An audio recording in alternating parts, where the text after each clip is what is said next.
Hi everybody, John Donvan here. A note before the debate you're about to see. It looks at the status of the war in Iran. Now, in the past few days, what had been a tenuous ceasefire seems to be clearly non-functional. Hostilities have resumed, although not to the level seen previously.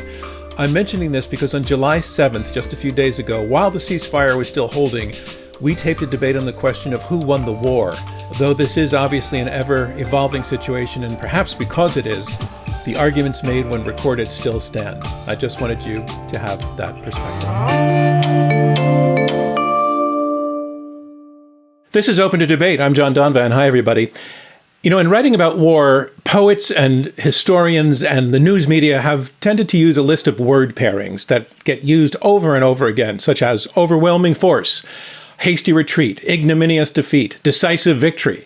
Well, in this episode, it's this last one, decisive victory, that's going to frame the debate that will start in just a minute.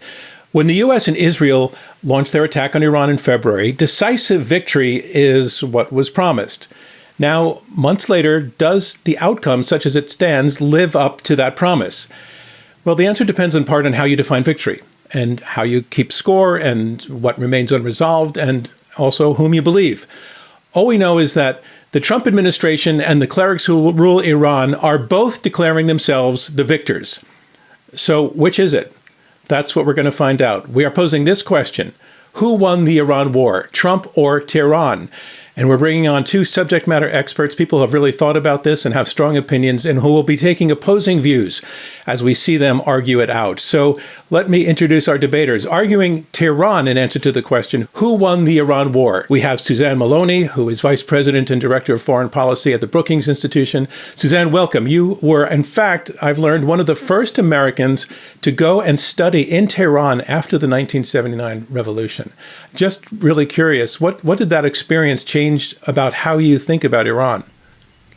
Thanks so much. And it was an absolutely transformative experience in terms of getting to know Iranians, having an understanding of the texture of politics and society, and I think exposing me to a wide variety of opinions from across that society. It must have been just fascinating.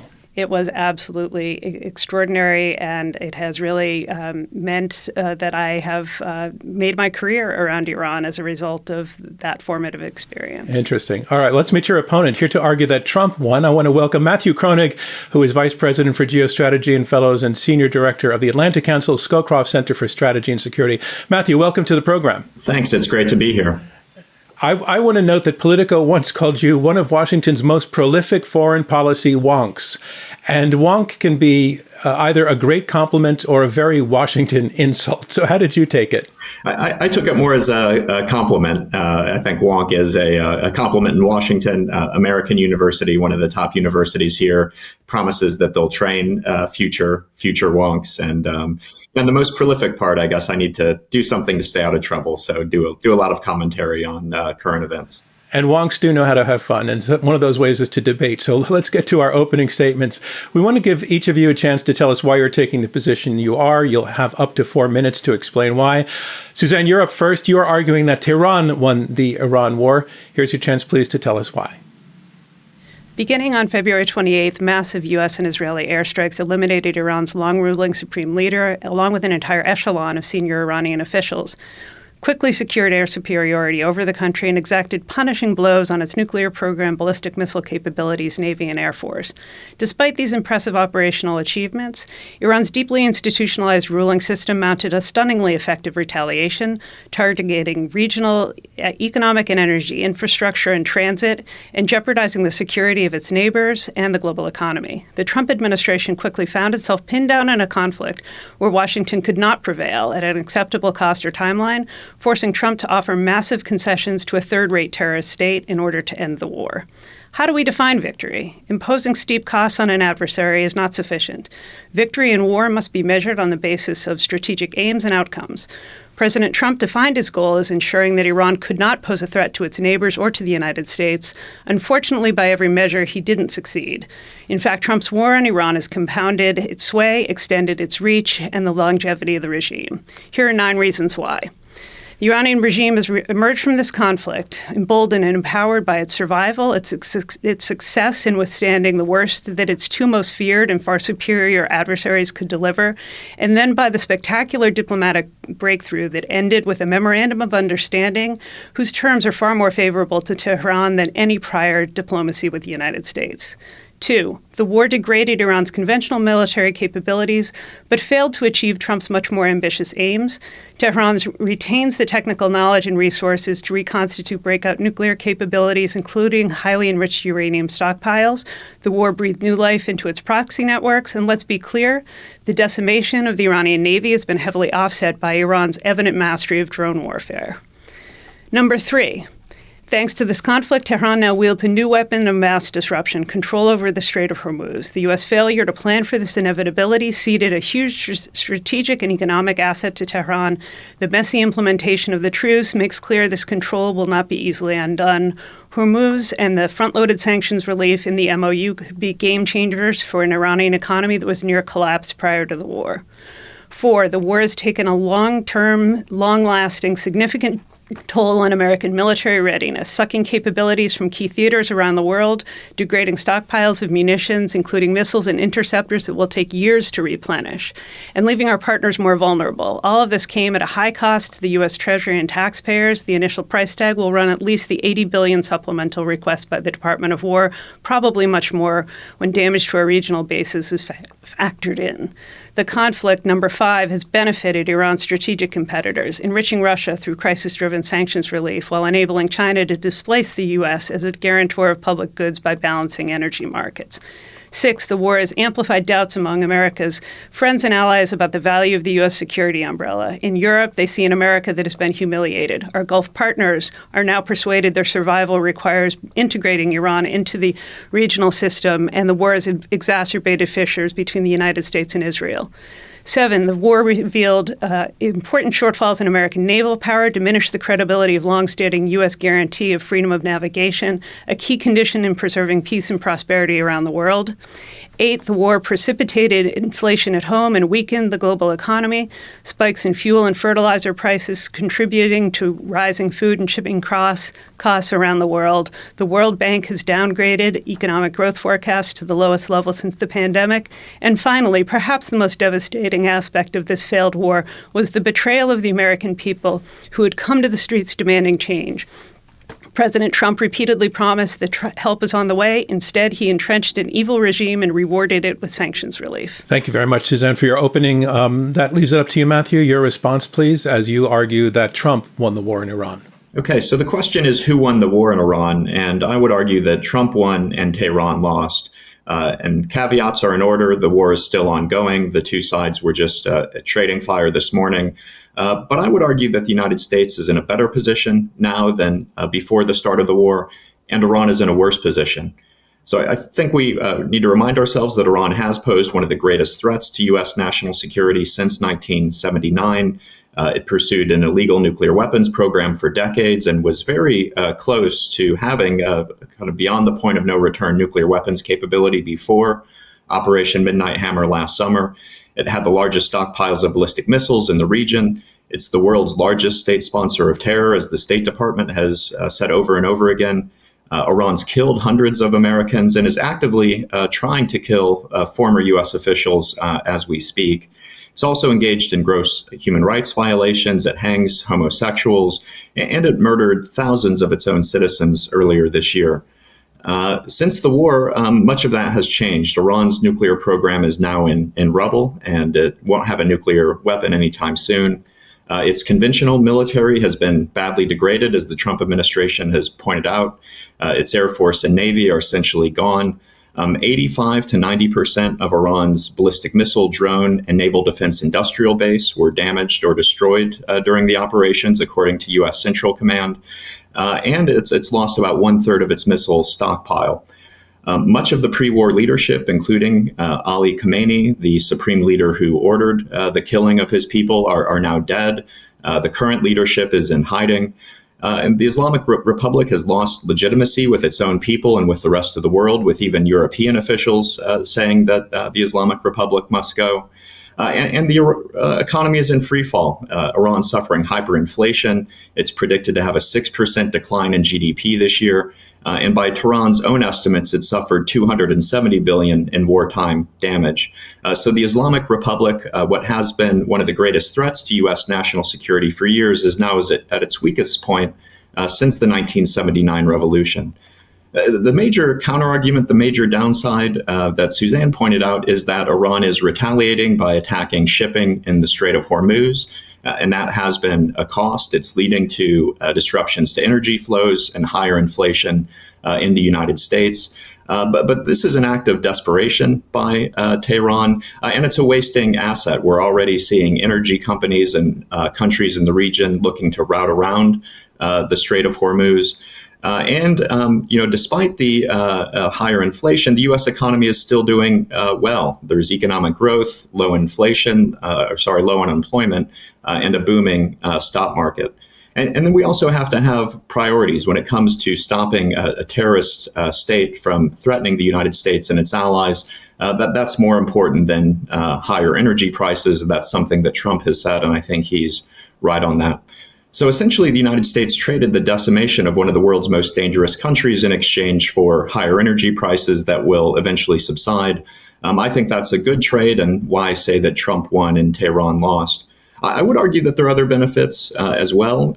Trump said that help is on the way as the Iranian people rose up, and he followed through and killed Iran's supreme leader. He and Israel did. So I think future Iranian leaders would have to think twice before doing something similar. Second, contrary to Suzanne, I think this has actually strengthened U.S. deterrence. If I were Xi thinking about attacking Taiwan or Putin thinking about attacking NATO, this war would make me think that there is a real chance that the United States might get involved in a big way, and maybe I should think twice. So again, in sum, these are the reasons I believe that Trump won and Tehran lost. The United States is now in a stronger position and Iran in a weaker position than just a few months ago. Thank you very much, Matthew. I just want to share back some of what I heard in your opening statements. I just want to make clear also that neither of you is on Iran's side in this argument. I think what we're hearing is an assessment of the outcome of the war vis-a-vis the promises of victory and success. Suzanne is arguing that the U.S. came up well short of victory. Matt Kroenig is arguing that the U.S. came out on top in this war.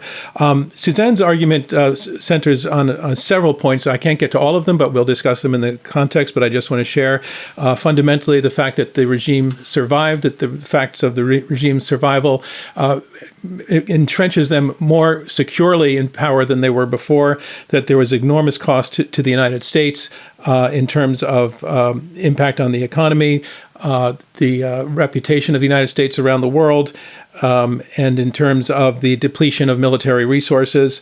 Fundamentally, she says that Trump was pinned down to a point where in the agreement that's been discussed so far, the United States is making massive concessions that it wouldn't have had to otherwise, all while acknowledging that Iran was punished militarily in terms of the losses that it took. Matt Kroenig is taking the other argument while conceding that, in fact, the regime is still there and that the Iranian military was able to respond and cause harm, that fundamentally the nuclear program is in ruins, its navy is destroyed, Iran is fundamentally, he says, in a worse position than it was before, and that the United States' reputation was in fact enhanced, showing that it will step up to do the right thing. His argument also centers very much on the fact that Iran was a power beforehand that was able to cause enormous harm in many ways, both to its own people and to the region. And he says that that ability has been severely compromised. And so in that sense, Iran comes out worse in the long run. Suzanne, I want to take to you that point that Matt's making the case that Iran was capable of causing enormous harms to its opponents, which is a long list of parties, and that ability has now been fundamentally disrupted and diminished. What's your response to that? I really don't see how that case is made. Iran's threats to its neighbors and to its own people has rarely been carried out through its conventional military capabilities. It's often been posed through its support for proxies around the region, its ability to stir and fund and promote terrorism against parties in the region and outside the region as well. And none of those capabilities have been diminished as a result of this war. That is not something that one needs an air force, of which Iran had a fairly paltry force prior to the war in order to conduct. And so I think that the metrics here are what the issue is. Yeah, one thing, this is not what Suzanne said, but one thing I hear is, well, Iran's military clearly wasn't diminished because we see that it's still attacking shipping with drones and missiles. And I think two things are true at the same time. First, its military was badly degraded. Again, U.S. Central Command says that 90% of its defense industrial production was destroyed. But yes, it still has remaining drones and missiles. And, it's essentially impossible to stop a country from producing a drone and threatening to fly it into a ship. And so that capability will continue to exist. But Iran is much weaker. And on the point that you started with, that the Iranian regime is in a stronger position, I think that's a hard argument to make. The supreme leader and much of the leadership is dead. I suspect if you asked him, is Iran in a stronger position? He wouldn't agree with that. The new supreme leader, there's really no sign of life of this person. They're literally in hiding for their life. And this is still playing out. Their economy is suffering. The Iranian regime still could collapse in the coming weeks and months. And if that happens, I don't think anybody would say, oh, we never saw this coming. So again, let me come back on that, if you don't mind. I think we've just seen play out over the past week a massive set of funeral ceremonies for Ali Khamenei, the elderly supreme leader whose succession would have been a crisis internally for the system had it not come at the hands of the U.S. and the Israeli military effort. In fact, the war actually solved what would have been a challenge within the system to try to elevate someone like Mojtaba Khamenei, a hardline figure, the son of the slain supreme leader, because he didn't have the clerical credentials or the support across the political system. In fact, by creating this crisis, the United States and Israel really handed Iran a win because they have been able to consolidate leadership. They have a much more coherent and well-aligned system that is now very much dominated by the hardline military, the same military figures who are responsible for the horrific massacres against Iranian protesters back in January and who orchestrated proxy wars across the region over the course of the past decades. And so there's really no evidence that there has been a diminution in the leadership. If anything, there has been a strengthening of Iran's military and a much harder line and more radical regime in place today in Tehran. I started my career as an intelligence analyst working on Iran, and intelligence analysts often look at threats by looking at capability and intent. And I think what Suzanne is saying, and I agree with her, is that the current leadership is just as hardline, if not more hardline, than the previous leadership. So the intent to do harm to their own people, to the region, to the United States remains. The question is, capability. Again, the capability is undoubtedly weakened. Their military is just not as strong as it was. And again, the nuclear program a year ago, Iran was very close. And I was kind of depressed at the time, thinking that we were just going to stand by and watch Iran build nuclear weapons. And now very hard to imagine Iran building nuclear weapons in the coming years, given the destruction to their facilities and their capability. They retain the know-how, as Suzanne points out. But I know how to do a lot of things, but doesn't mean I'm going to do it. So let me jump in with this question. Since one of the stated goals by the United States and the Israelis was to deal a fatal blow to Iran's nuclear program, as you were just saying, Suzanne, do you feel that the assessment could be made that has been done, or at a minimum that the war has has lengthened the time to Iran actually being able to acquire a nuclear weapon? And if so, how does that figure into your calculus that Tehran won? Well, a war did lengthen the time that Iran would have required in order to produce a nuclear weapon, but that war was not the war that began on February 28th. It was the 12-day war in June of 2025. That was the war that delivered the most significant setbacks to Iran's nuclear program in history. And frankly, had Matt come to argue that that war was a tremendous success, I would have agreed with him. I wouldn't have been debating the opposing point. I think the challenge here is that what we know of the war that began in February of this year is that the determination, as President Trump announced in his opening remarks announcing Operation Epic Fury, was that it was a war intended at regime change. It was also a war that was very much driven by the growing threat of Iran's ballistic missile capabilities, which, as Matt said, have only been reduced by approximately 1/3. Yes, some of the production lines have been disrupted as a result of damage to civilian infrastructure, but Iran is still well able to threaten all of its neighbors, both with ballistic missiles and with drones. So, Matt, what I hear Suzanne saying is that the nuclear piece of this was already handled last year, not in this war, and that the stated goal of regime change has not been, which was a stated goal, has not been fulfilled, and she is arguing doesn't appear to be close to be fulfilled. What's your response to that? Well, first on the regime change piece, if you go back to President Trump's speech on the first day of the war, what I heard him say is that to the Iranian people, this is your best chance. Not saying that the United States is that this is a goal for the United States, that we're going to guarantee regime change, but that we are creating an opportunity. And I think the United States did create the opportunity. The Iranian people didn't rise up and take it, I think understandably, given the massacres they suffered earlier this year. But I guess I never saw regime change as a central goal of the U.S. war. On the nuclear program... But it was a stated goal. I mean, I don't think so. If you go back and look at the exact text, President Trump didn't say we're going to achieve regime change in Iran. He said we're creating an opportunity. This is your best chance. Rise up and take the. So it was advice to the Iranian people, not something that was ever in U.S. control. Matt, on repeated occasions, President Trump said that this would be the end of the Islamic Republic, that the regime was over. This was something he not only stated as an aim, he stated it as an accomplishment of the war. And it's quite clear that that wasn't the case. And he's actually acknowledged that himself in recent days, that this is no longer part of the U.S. policy.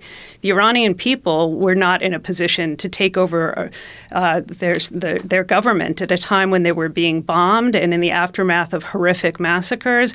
And even as the same regime was still very much in control, conducting executions, threatening those who might go to the streets, there was no opportunity that was given to the Iranian people as a result of this war. If that's what President Trump had wanted to do, there were plenty of ways that the United States, working with allies and partners, could have opened an opportunity for change within the Iranian political system. Instead, the president opted for a war which has entrenched a very, very evil regime. I think we'd have to just go back and look at the quotes. I've reread that president's speech many times, and I didn't see him saying regime change is a goal. I saw him saying we're creating an opportunity. But on the nuclear program, and we discussed how do you define victory. I guess it depends also on how you define war. In a way, the United States and Iran have been in war for many years, and so I don't see a sharp distinction between Midnight Hammer last year and the war in February. It's a continuation.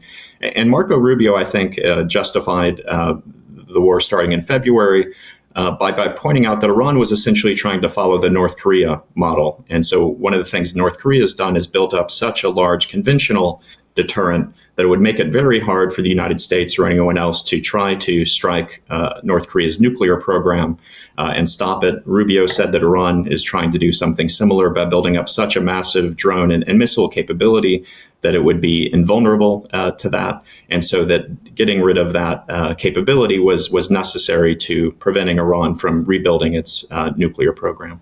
Matt, Suzanne mentioned this, and it's largely out there in the conversation that this was the war where the Iranians discovered that they could use their power over their relative position to the Strait of Hormuz to affect a very, very powerful asymmetric weapon against the United States or anybody who attacked them in the rest of the world. And you argue that's not such a surprise. That's not such a big deal. That's not a new discovery. Develop that thought a little bit more, please. Yes, well, I think some of the critics of the war have argued two inconsistent points. They've said, one, the United States should have seen Iran's threat to the Strait of Hormuz. We've known this was a possibility in countless war games. On the other hand, they argue that Iran is in a stronger position now because it demonstrates that it can threaten the Strait of Hormuz. I don't think both of those things can be true. And I think the true answer is we've always known that Iran can do this. This is something that I worried about when I worked on the Iran desk at the Pentagon. And so, yes, we can see Iran can threaten the Strait of Hormuz. That was always a known risk of conflict with Iran. And also the point is that the United States was operationally unready for that to have happened. Do you agree with that thought? Well, I wasn't in the internal deliberations. I suspect what happened is that the president and other leadership were briefed that this was a risk, and they decided to go ahead anyway, making the judgment that degrading Iran's capability was more important than threats to shipping in the Strait. And that's an assessment I agree with even after the fact. That weakening Iran was worth the higher energy prices. Well, I think the proposition remains subject to some debate here, whether Iran has in fact been weakened. Some of its capabilities have been set back, but as Matt pointed out, the ballistic missile program was probably the most urgent precipitant of the decision to re-engage in military conflict in February. And that does not appear to have been catastrophically set back. And so I think that I would question that proposition as well. I also think it's clear that the administration was not well prepared for the full-scale closure of the Strait by Iran, even as it was able to continue shipping its own oil through the Strait, which essentially precipitates the question of why it took several weeks for the administration to put in place the assets in order to impose a counter blockade on Iran, which eventually led to some opportunity for diplomacy. The Iranians appeared to have caught the United States off guard. The ability of the U.S. and the Israelis to hit specific targets within Iran is uncontested. It was extraordinarily successful. But as President Trump's first Secretary of Defense, General Mattis, has pointed out, targeting is not strategy.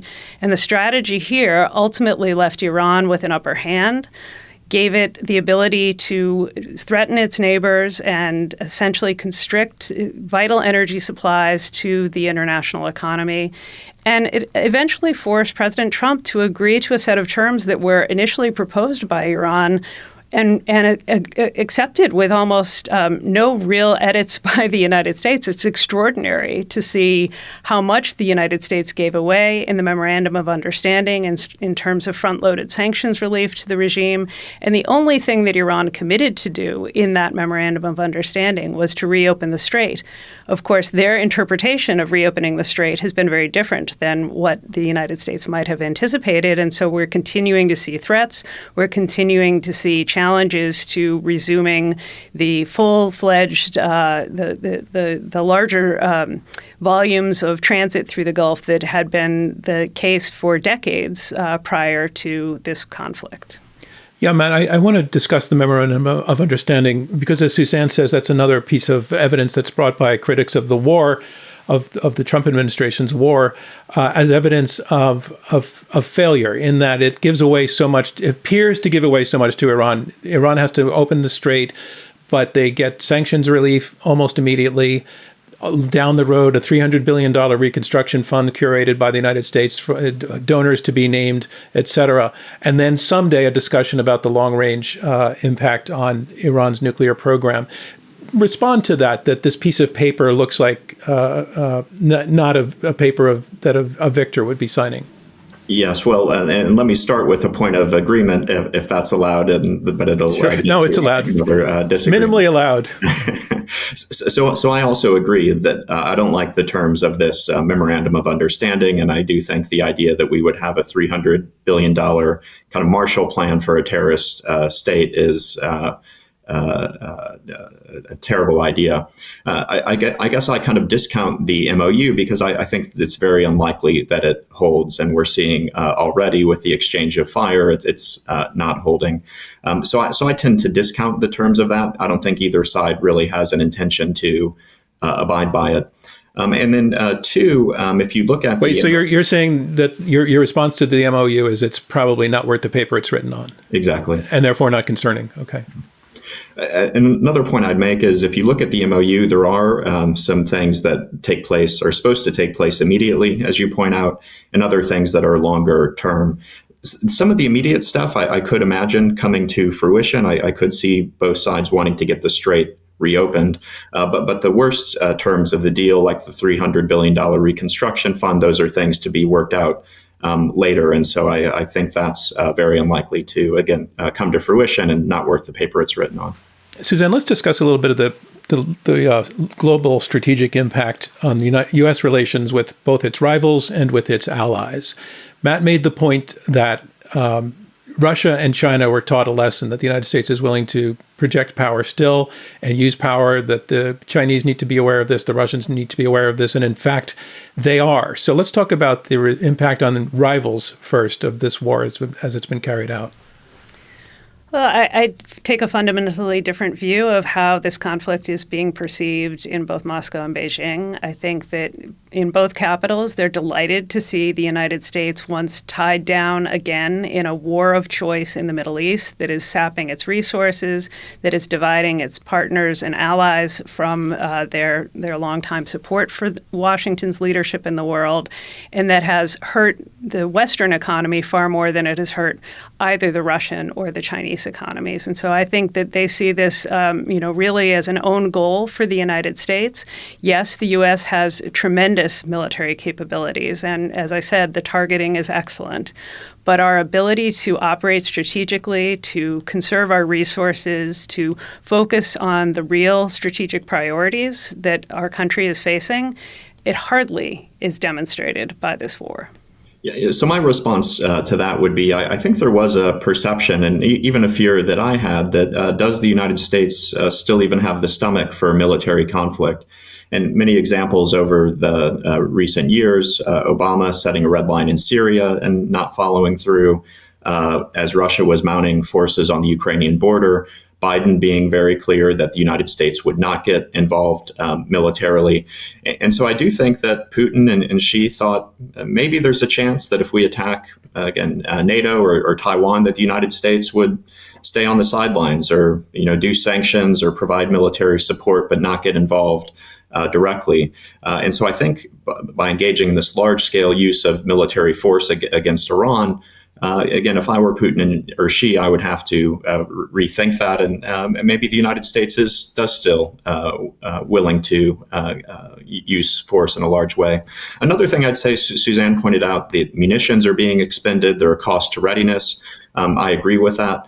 At the same time, it is also an opportunity for practice. And, many military analysts have pointed out that big questions about whether the Chinese PLA can operate or not hasn't fought a war in many years.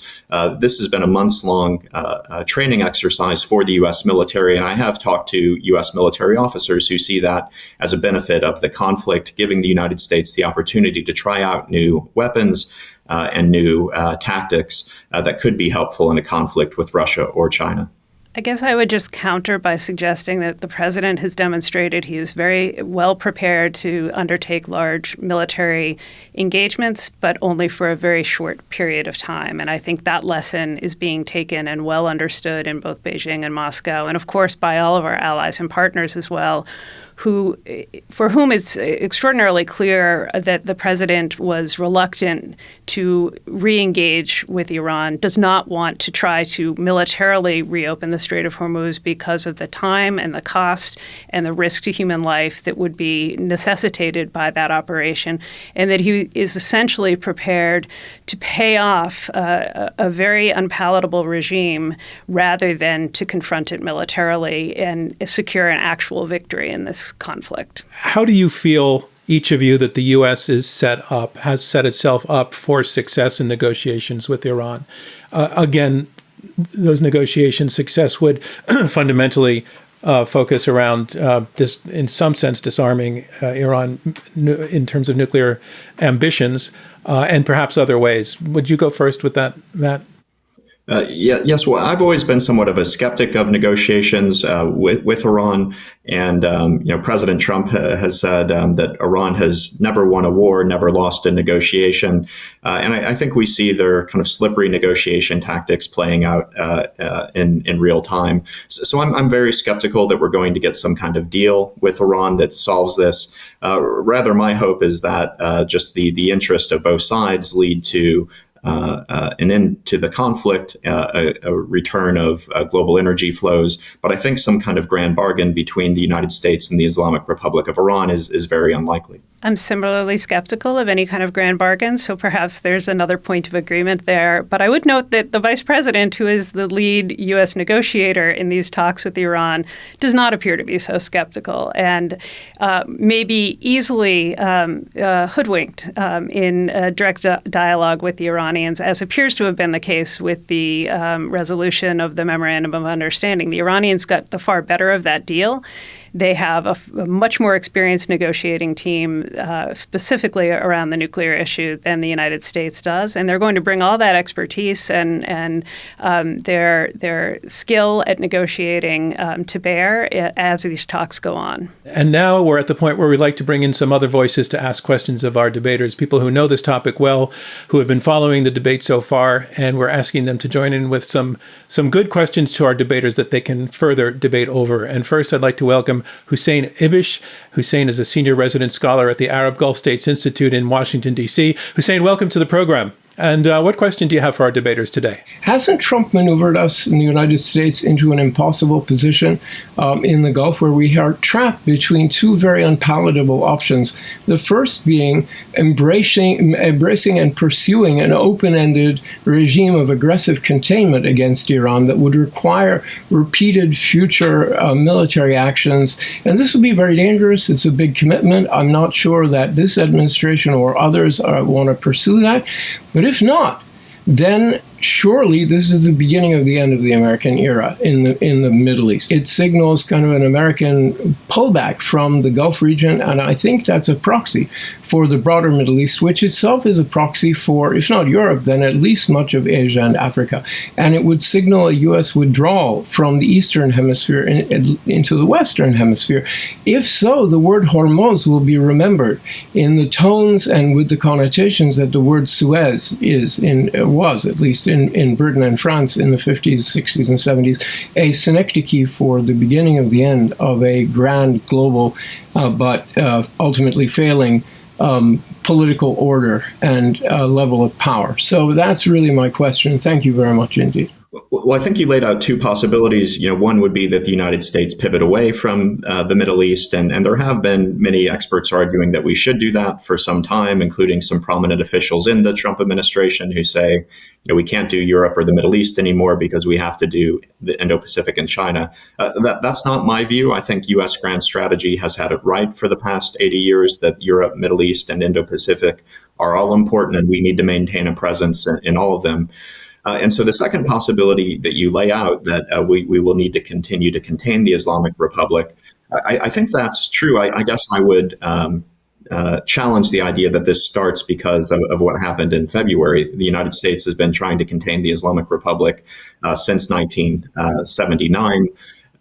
We've seen it as our greatest threat in the region for many years. So yes, I think the United States is going to need to continue to contain Iran. But again, I think that's been happening. And I guess a final point, and this is maybe a question back to you, is, what does this mean for U.S. relations in the region? And I think it does show that the United States remains the major security provider for the region. And even though it's not perfect, there's really no other alternative. And we did see U.S. missile defenses and other things protecting Gulf states. So my view is that the United States should continue to play an important security provider role in the region. I think it's an excellent question. The United States will be forced to retain some kind of significant military presence in the region, probably far larger than would have been the case had we simply not gone forward with the most recent war with Iran. Iran had been put back on its heels by the 12-day war in June 2025.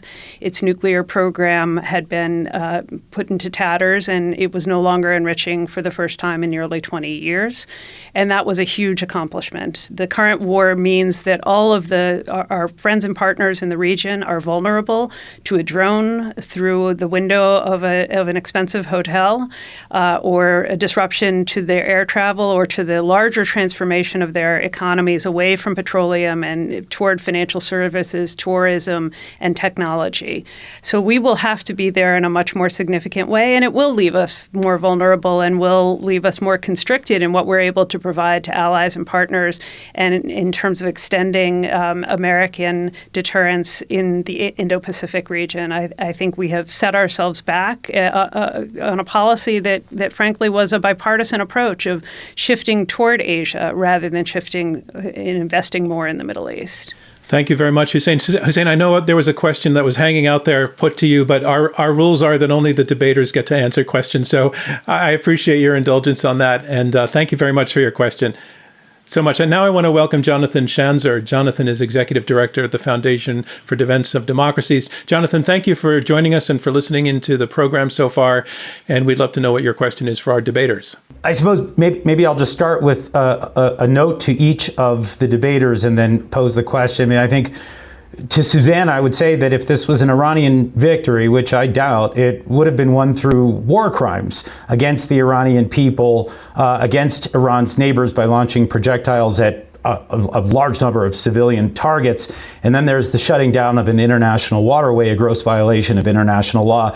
And it's even harder then to talk about a victory in light of the evisceration of the Iranian regime's economy, its military, its top political echelon, and in general, its legitimacy. So I do think it's hard to make the argument here that Iran won this. But then to Matt, I would argue that the Trump administration seems to have lost its stomach for continuing the war. The significant reduction of American air defenses that we've been hearing about, the tapping of strategic oil reserves, and then the overall loss of leverage because of those Iranian war crimes that I mentioned. And it just seems to me that the Iranian blackmail of the world has left the U.S. without a clear response. And so I suppose that in light of all of this, I would just say that I see an enormous amount of leverage right now being afforded to terror-sponsoring countries like Qatar and Pakistan, who are now redrawing the map of the Middle East, two terrorist states now empowered to author a new Sykes-Picot agreement or something. Not to mention Turkey, which appears to be the new regional power emerging. So can we actually speak about either one of these countries winning when they've both apparently lost in some way while others fill the void? That's an interesting question. And in the sense I was saying at the beginning, the question is there a decisive victory? How do we define decisive, and how do we define victory? And you're proposing that as both debaters are looking at the trade-offs of this war, you're looking at the trade-offs and saying nobody really won. And both debaters are saying somebody won. So I would like to take that question first to Matthew. Yeah, well, thanks, Jonathan, and good point. And there have been costs to both sides. I guess I would say I agree with all of your points on how Iran lost, so we're in agreement there. On how the United States lost, it seems like a lot of your points were about what might happen in the future. Has the United States lost its stomach? Is it going to allow these terrorist states to rewrite the future of the region? And so I hope that doesn't come to pass, but we're trying to hit a little bit of a moving target here. None of that stuff has come to pass so far. So I think up until this point, the United States has gotten the better of this and Iran has gotten the worse of it, and hope that the United States doesn't lose its stomach.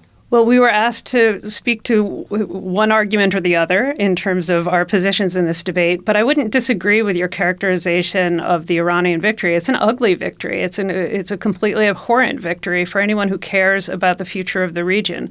But it is a tangible victory for a regime to have survived the worst that the United States and Israel could deploy, and not just survive, but actually mount a defense, while illegal and barbaric, was very effective in ensuring that they remained in power, that they were able to dictate terms to the world's superpower at the negotiating table, and that also, to your point, the change in the region is working in Iran's favor, because what we're finding is not just you can disagree with whichever interlocutors you would like to disagree with in terms of their legitimacy and their authority, but fundamentally the region as a whole, including some of our closest friends and allies such as the Saudis and the Emiratis, have come to the conclusion that they cannot afford to live with a recalcitrant, impoverished Iran on their periphery, and they can't afford to rely on the U.S. security umbrella to protect them from that.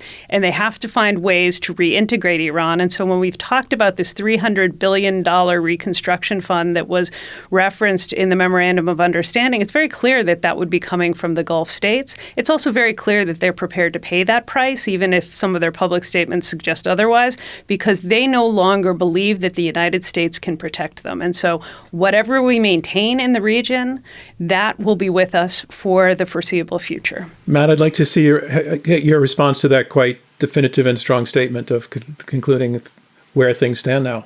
Well, I'll just quote Anwar Gagash, who I think is one of the leading strategic thinkers in the region from the United Arab Emirates, who said that there has been some questioning about the U.S. role, but that it's essentially still the only game in town, and that the Gulf states' best option is still to rely on the United States as a security provider. Europe's not going to do it. Russia is helping Iran target them with intelligence and weapons. China's barely present militarily in the region. So I think the U.S. security provider role will remain. All right, John, that was a really provocative and helpful question. Got us to an interesting place. Thank you very much. I now want to bring in our last extra voice, and that's Sina Tusi. Sina is a senior non-resident fellow at the Center for International Policy. His work there focuses on U.S.-Iran relations and U.S. policy toward the Middle East and nuclear issues, so perfectly positioned to be part of this conversation. Sina, please come in and join us with your question. Yes, thank you so much for having me. Thank you for both of the debaters. My question has to do with the implication of the Strait of Hormuz disruption. We see that the U.S. used the long-threatened military option on the table that U.S. presidents have threatened for decades against Iran. According to CENTCOM, this was an unprecedented aerial campaign. Over 13,000 sorties were launched against Iran. Everything from, critical Iranian infrastructure was hit, schools were hit, universities were hit, steel factories were hit, bridges were hit.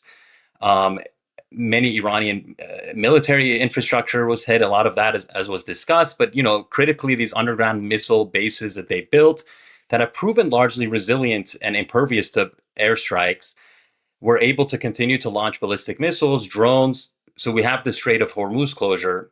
So Robert Kagan argued that, this war was a checkmate for the U.S., that other countries will have to make arrangements with Iran over the Strait of Hormuz.